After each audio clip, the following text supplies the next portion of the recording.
I personally wanted to be here because I wanted to introduce our next speaker. She's someone that I have personally known and had the privilege of learning from.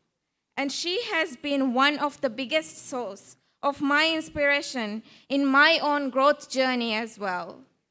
And her passion from learning and development is something that genuinely reflects in the way she inspires and empowers others. With over a decade of experience as a service and leadership trainer, she has worked across hospitality and corporate sectors, helping individuals and teams elevate their performance through continuous learning and exceptional service. Having stepped into leadership at a young age, she brings both personal and professional insights into understanding how working with Gen Z, me, works. Please welcome on stage the amazing, my favorite, Maeesha Asif.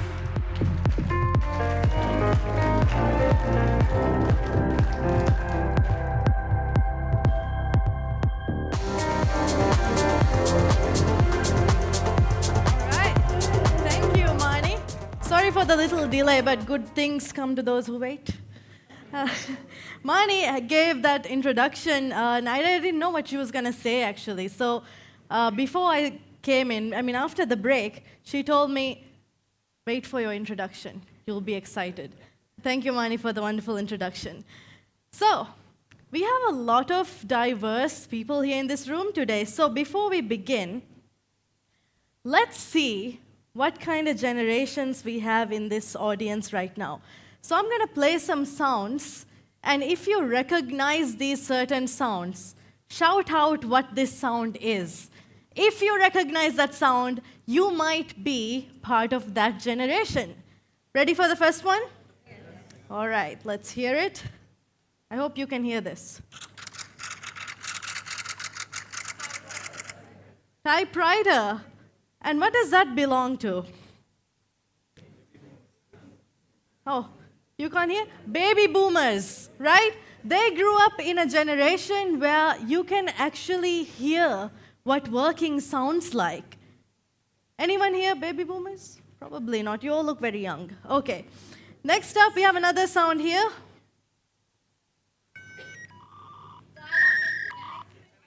Right, exactly.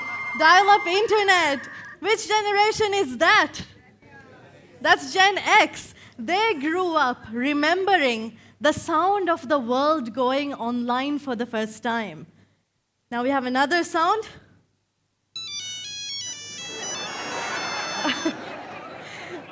Yeah, almost everyone's familiar with it. What is that sound? What was that specific?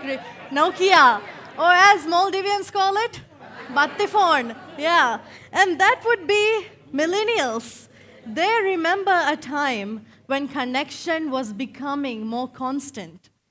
Then we have, finally, Republicans, move your head. Brains is worn. You want to pump top 10 large. Don't want to cool off. TikTok. Yes, or as maybe Gen Z refers to it, doom scrolling. So that was the sound of TikTok scrolling. This is from Gen Z. They don't wait for the world to load. They expect it instantly. So a lot of different sounds that connect generations, a lot of different things that brings us together as well, like the Nokia ringtone. So now that we've figured out what the generations in this room are, let's start with something simple. But first, let me just give this away. This is the biggest giveaway in the HR conference. One iPhone, yeah, all right, okay. All right, so now that we've figured it out, let's meet this Gen Z community. But before that, can we promise to be very, very honest? Yes? Okay. I'm going to ask you a question, and raise your hand if you have ever thought or felt like this. So those who are not part of Gen Z, raise your hand if you have heard or thought, Gen Z simply does not want to work as hard as we did.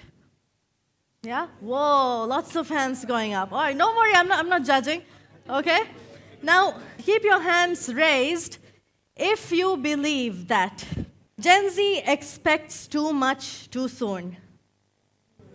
Okay? All right, now I hope I can change that mindset a little bit before I get off the stage. Now, Gen Z, it's your time to participate, okay? Raise your hands, and the others, you can also participate. You can keep your hands raised. If you've ever felt burnt out, unheard by leaders, or stuck in a system that didn't evolve with you. There we go. Take a look around. That's not a generational gap.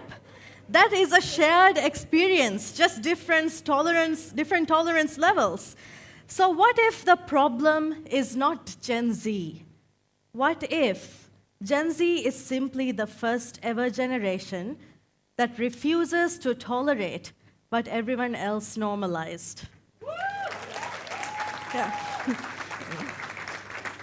My name is Maeesha Asif, and I was born in 1998. So as much as my 21-year-old sister would like to say I'm not part of Gen Z because she's younger, and as many gray hairs I have right now, I am still a member of the Gen Z community. All right, so now that you've met me, let's meet this Gen Z we're all talking about. So Gen Z was born from 1997 to 2012. Some people do call them Zoomers as well. The oldest would be turning 29 this year, and the youngest would be turning 14 this year. So Gen Z actually makes up 27% of the global workforce right now. This means that companies HR cannot choose to ignore this rising workforce, and we need to adapt to their mindsets, their strategies, their ways of working as well. The things that we've been doing for the last decade or so may not work in the future of work by 2030 that we're talking about.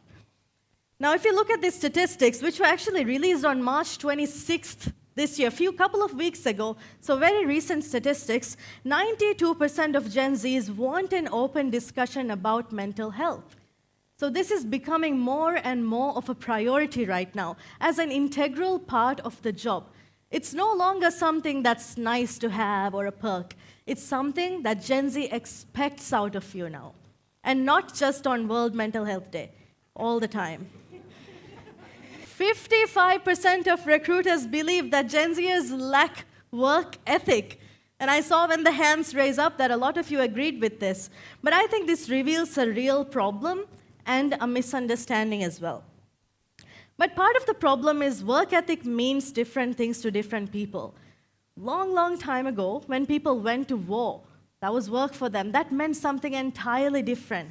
But the way we perceive work now is completely different too. It's just a matter of, it's not a lack of effort, but just a new way of working for younger generations. 76% of Gen Zs believe that work-life balance is more important than pay. We want something where we can be focused on our well-being and flexibility as well. And we've been prioritizing that for a long time as well. So anyone who wants to retain your young talent, these are things that we should now be focusing on. 75% of Gen Zs are actively using AI tools now. And this is a great thing, but there's also a problem somewhere in here. So when they use AI tools, I had a conversation with Nagit a couple of months back. Is Nagit here? Yeah, so he's an AI expert, and he was asking me, Maeesha, how much do you use AI? And I was very embarrassed, as Nagit's an expert. So I said, maybe I'm not utilizing it as much as I should. And he tells me, when I want to learn a new skill, I give AI a prompt, and I actually get a good set of information on that skill, and I'm actually learning from AI. And I can see that Gen Z has started doing this now. When they want to learn a new skill, they don't wait for someone else to come and upskill them. They take control in upskilling themselves. So this is a wonderful thing happening, but there's also a gap in L&D here. We also need to recognize this, that they are taking charge. And we need to provide interactive, immersive trainings and continuous learning programs in our organizations now. And lastly, 86% of Gen Z workers consider a sense of purpose to be very important. Now, Gen Z looks at it a little different. All these brand purpose values you have nicely on a board that nobody reads, that they want it to align with their personal values as well.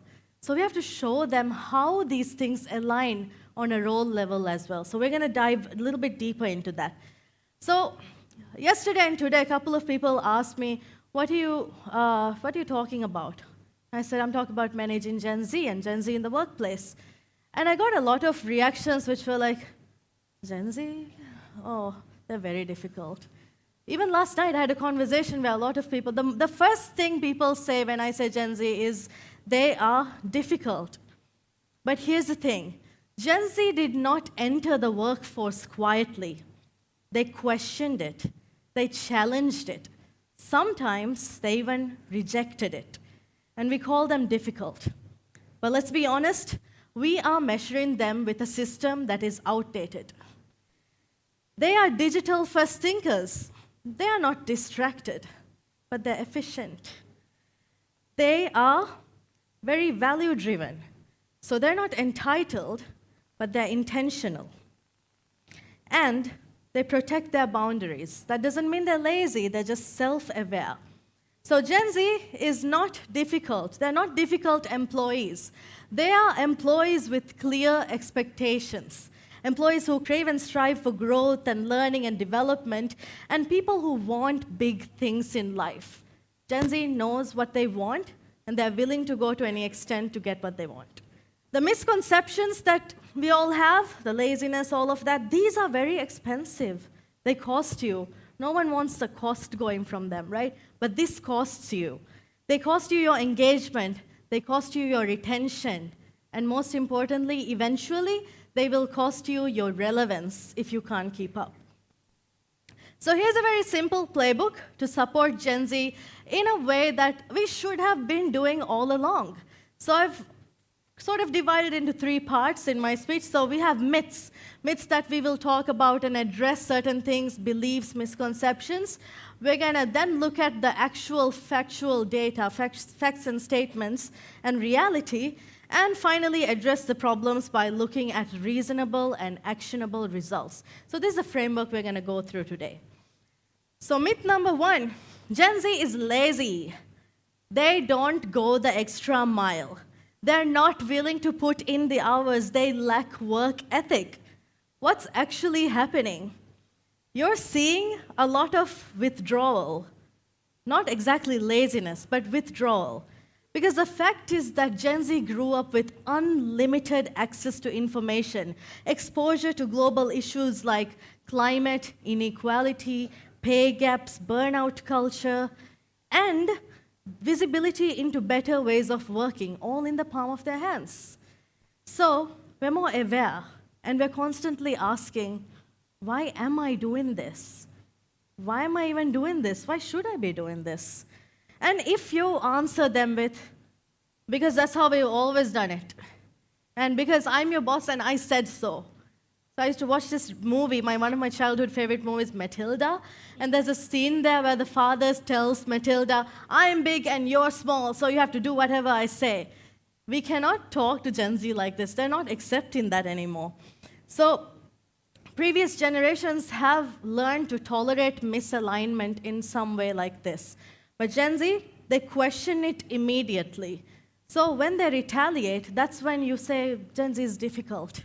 But the thing is, we've just decided not to tolerate this misalignment. So here's what drives Gen Z. They're very highly motivated, but by different drivers. Purpose. Does this really matter? Clarity. Is my role clear? Do I understand it? Impact. Can I see results? Growth. Am I progressing? Autonomy. Do I have ownership of the work that I do? These are things that Gen Z always keeps running in their mind and considers. If these are missing, their effort drops. And if these are present, then performance peaks. So here's a solution. Make it make sense. You'll hear Gen Z say this a lot. They'll throw this around in casual conversations, but you don't realize how powerful this statement is. How many times have you texted somebody or said in a conversation, make it make sense? Gen Z, can I see a raise of hands? Look at that, there's so many. Make it make sense has become a common saying. But if you were to ask me to sum up Gen Z's expectations in one line, it's exactly this. You see, Let me challenge the idea that Gen Z is lazy. If I ask you to do something and you don't fully understand why you're doing it, maybe you'll do it, but you won't really engage in it. You will, you might still do it, but you won't care. Gen Z simply skips that step. They don't pretend to care. They'll sort of show it. So let's try something.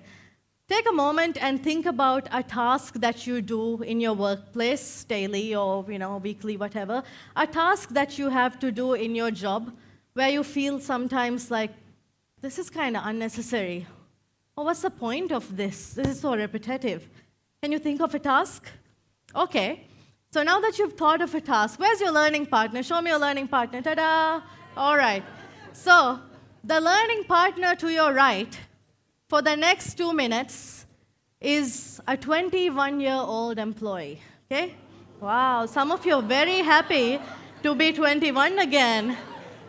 Some of you don't even remember what it was like to be 21. But now you get to be a 21-year-old for the next few minutes, and the person to the left, you are their boss, their manager, okay? So that task that you just thought about, assign that task to your new Gen Z employee. Go ahead, assign the task. So now that okay, done? All right, so now that you've assigned the task to them, that 21-year-old sitting next to you, did you ask them why? Yeah, you asked them why. So there's a question we have, why, in your head when you are given tasks like that. Now imagine in actual real life assigning that same task to a 20-year-old employee who's entering the workforce for the first time. And imagine how they would feel. The work that I'm doing is so pointless. They disengage. And what do you do when they disengage? You say, that new girl is really lazy. Right? But you understand now how it feels to hear that from someone else's perspective as well. So we need to connect work to a bigger purpose. We need to make it explicit, by the way, not just assume that they understand what the brand's purpose is. For example, let's say, now I come from the hospitality industry, so I'm going to take an example out of that. Let's say a housekeeper is cleaning 12 rooms today. The housekeeping manager, after he cleans the 12 rooms, comes and says, hey, you cleaned 12 rooms today, good job. That's nice, good recognition, right? But what if you connect it to your brand's purpose? What if you tell, instead of you clean 12 rooms today, you say, hey, what you accomplished today made 12 guests feel like they're truly home. Wow, what a change in their mindset. What a way of reframing it, right? It's the little simple things that you say. And when you do this, they understand the business impact and what they do relates as well.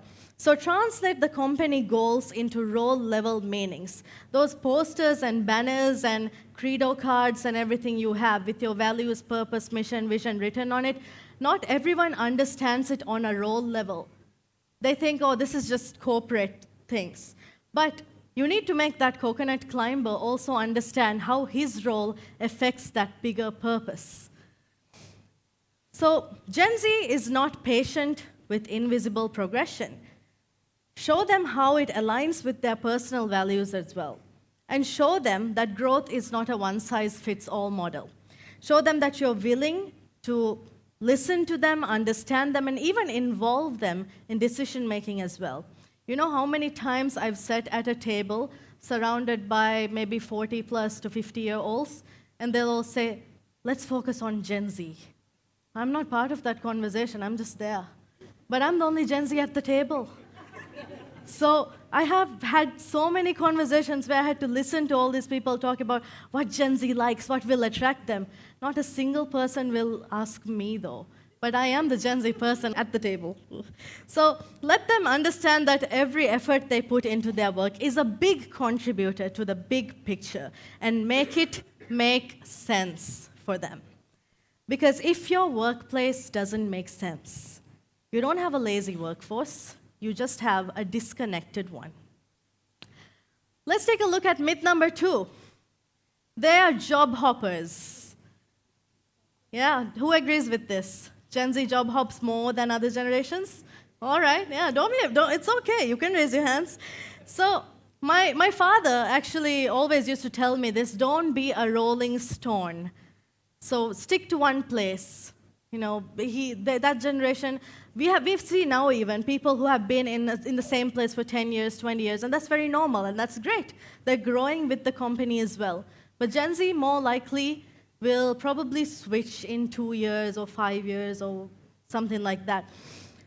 This shows up as they don't stay enough to learn, they are non-committal, and they're always looking for another opportunity. Now, I do understand, and I can see from an HR lens, that this looks like instability. But the fact is, oops, they leave bad leaders. Here's what's actually happening, why they don't stay long enough. This is an uncomfortable truth. They don't leave their jobs. They leave bad leaders. If I come to work every single day and I don't feel like I'm being seen, I'm not growing, no one is investing in me, no one is even acknowledging my efforts, why should I stay? So, if you want Gen Z to stay, we have to stop managing them and start mentoring them. Turn to your learning partner again, and in one sentence, tell them why you choose to stay at your current job. In one sentence, why do you stay? Okay. All right. One sentence, by the way, not 1 minute, only one sentence. Okay, let's hear some reasons. Atif, sitting right next to your GM, what makes you stay? Very good. You're just putting me on the spot right now. He's not listening. That is his good. GM right? is plugging his ears. So I was just speaking to Zion about this, and for me, the reason why I'm staying in is because there are certain things that I still want to get accomplished. And at the end of the day, I am quite happy with the decisions that we are taking, the forward things, looking things that we are doing. And at the end of the day, I feel really fulfilled at the end of the day, because things that I'm doing right now are things that I wouldn't have even dreamt of about Atif, 4 years ago. one sentence. Right? Yeah, okay. Thank you. Gave the mic to a philosopher. My bad. Right. So, when you talked about reasons why people stay, I think a lot of you would have noticed people were saying things about culture, the team I work with, the wonderful management I have, right? If your manager's sitting next to you. So it's always something about people. But I don't think anyone said anything like, oh, because my leave policy is really good, I get 30 days, right? So it's never about policies and structures and these things. It's about the people. And that's why human edge is so important in the world of AI. So here's a very simple solution. If you people are leaving bad leaders, don't become bosses, become mentors. Because Gen Z doesn't expect perfection from you leaders, they expect presence.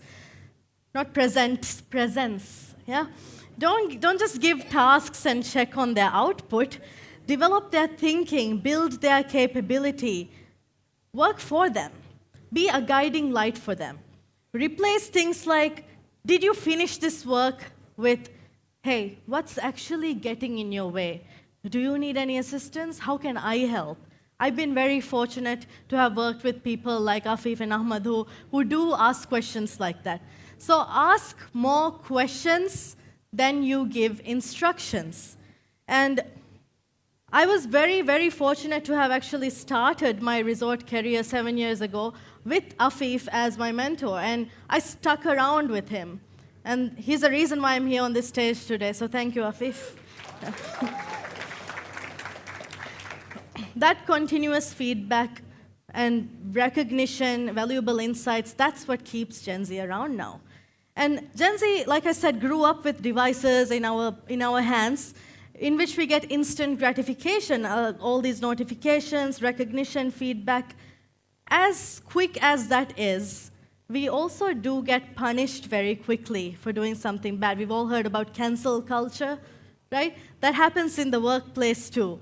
So when our managers tell us that they will give us feedback at the end of the year for the annual appraisal or annual review, or when they tell us, hey, I need to talk to you, by the way, and then don't talk to you until the next week, I can guarantee you they're thinking about that specific thing for that entire week until the talk actually happens.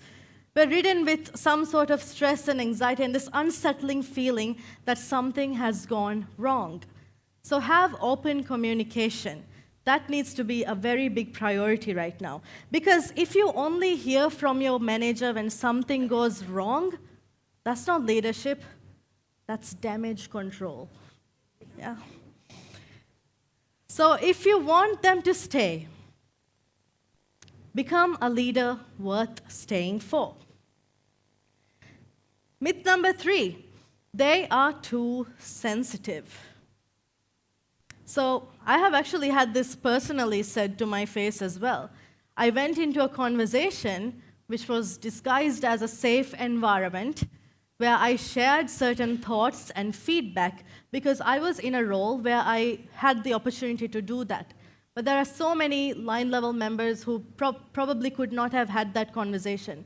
But when I shared certain feedback, I was met with, you know what, Maeesha, you are just too sensitive. To this day, that problem still hasn't been solved. And this is a real issue because we grew up in a world of rapid feedback and constant signals. But where public mistakes are punished quickly, we want those spaces to feel safer. And let me test something first before we go to that. Raise your hand if you have ever had a thought or a feedback or even an idea that you kept to yourself and never ever shared with anyone in the workplace. A lot. More than half. All right. Now look at these hands. That's not sensitivity, leaders. That is a signal. So in the workplace, the question underneath performance is often, if I ask a stupid question, will I still be respected? Stupid questions, there's no such thing as stupid questions, but if I ask a question, will I be respected? If I make a mistake, will I still belong? And they're just less, this is where psychological safety becomes critical, becomes very important. Because in a traditional lens, this may look like fragility. But in reality, they're not too sensitive. They're just less willing to tolerate environments that feel unsafe. So in plain language, if people don't feel safe, people leave. The fact is that 40% of Gen Z have said in several surveys that they feel stressed or anxious almost all or most of the time at work. A lack of recognition, long hours, toxic workplaces, these are things that are cited as stress drivers. So the question for leaders is not, hey, do you offer a wellness webinar on World Wellness Day? It should be, do you remove the root cause of preventable stress at work? And that is something we really need to focus on in HR. Now, I want you to reflect in the last 30 days to yourself. Have I felt mentally exhausted in the last 30 days? See, I said reflect quietly, but the fact that you say yes means you are very exhausted, okay? Have you worked when you shouldn't have? Have you ignored your own limits? You see how you feel, you sort of went to a little bit of a dark place where you're dealing with all these negative emotions, right? Do you want to feel those emotions every day? No? And we expect Gen Z to normalize this? There's no way. Without psychological safety, people stop speaking up. When I spoke up once to a leader, they said, you know, Maeesha, no one else ever brought this to my table. Yes, because you haven't made it safe enough to tell you. No one else is coming to tell you because they don't feel safe enough. So, because you have not made it a safe place to bring problems to your table, what happens? Innovation drops. Mistakes happen more. Engagement becomes performative. I know what everyone's thinking when I say engagement becomes performative. You're thinking of a certain somebody, right? Yeah, so you don't just lose Gen Z, but you lose honesty, you lose integrity in your organization as well. So here's a very quick solution. Focus on the human in human resources. They're not resources, they're still humans. A lot of us has forgotten this component, the being, I think the 5 C's, compassionate, communication, everything that Deborah talked about as well. Being heard is more powerful than being managed. The problem is that leaders are trained to assess outputs and deadlines and KPIs, but not emotions, energy, and connection. So conversations sound like, why isn't this done, rather than what's getting in your way. So I did have a conversation with some Gen Z workers in the workforce right now in the Maldives. And let me show you what they said. Or in Gen Z terms, let me pull up the receipts real quick. So, you can see from these real messages and comments, we as HR leaders need to recognize mental stresses such as burnout. In a place where there are no leaves such as mental health days, burnout is often perceived as laziness, detachment, lack of motivation. So leaders push harder, and when you push harder, it makes it even worse for them. So Gen Z recognizes it early, and they refuse to normalize it. You can see from these messages that Gen Z actually values a life beyond work. I'm not saying that the rest don't. But I was once in a conversation with a director where he was telling me that he had been living in his office basically for the last 2 months or so, for the last 2 weeks, and his family from abroad was visiting, and he was like, I haven't even seen my family for 2 weeks. That's how it should be. We should hustle, we should grind.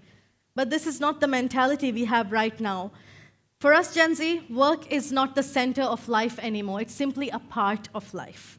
So you will see the best loyalty from Gen Z when they are offered flexible options, when you stop rewarding overworking, when you stop glorifying not taking breaks and not taking leaves and not going for lunch because you want to show your boss that you're working. And especially with the rise of AI and other smart tools, maybe, what if the work that Gen X has gotten used to doing in 8 hours, Gen Z probably figured out a way to use AI to do that same work within 1 hour or less. So there's a big change happening. Why are we not shifting our strategies? Let them explore their own ways in being efficient and creative as well. Because psychological safety is not created by policies. It's created in how leaders show up for you every single day. People don't expect work to be easy, but they do expect it to be human. So this keynote has been about Gen Z, but remember that it's not just for Gen Z. Everything that we have discussed, purpose, learning, clarity, resolutions, recognition, safety, this improves work for each and every single one of you here, and the people that you work with. The real challenge is not Gen Z behavior. The challenge is whether existing workforces can adapt without resentment. Gen Z does not want to replace the experience of older generations. They want the experience of older generations, but with better systems in place for their growth and well-being. And the organizations that win the next decade are the ones that will be doing both. Honor what has worked, upgrade what no longer fits. So just a little recap before we close off. Can we read it together? Make it make sense. Not bosses, mentors. Focus on the human in human resources. And always remember, most importantly, don't stop saying Gen Z is difficult. They are an upgrade to your company. Let's reframe our mindset like that. So let's reflect, and I want to close with 3 questions that you can take back to your organizations starting tomorrow. Where is progress invisible for young employees in my team? Where do our leaders need help to coach, not just manage? And what is one thing I need personally to unlearn to lead Gen Z better? Because the organizations that win tomorrow are the ones that are willing to evolve today. Thank you, everyone. Thank you, and I'll be happy to connect with you. My LinkedIn is right up there, and you can reach me anytime. Thank you.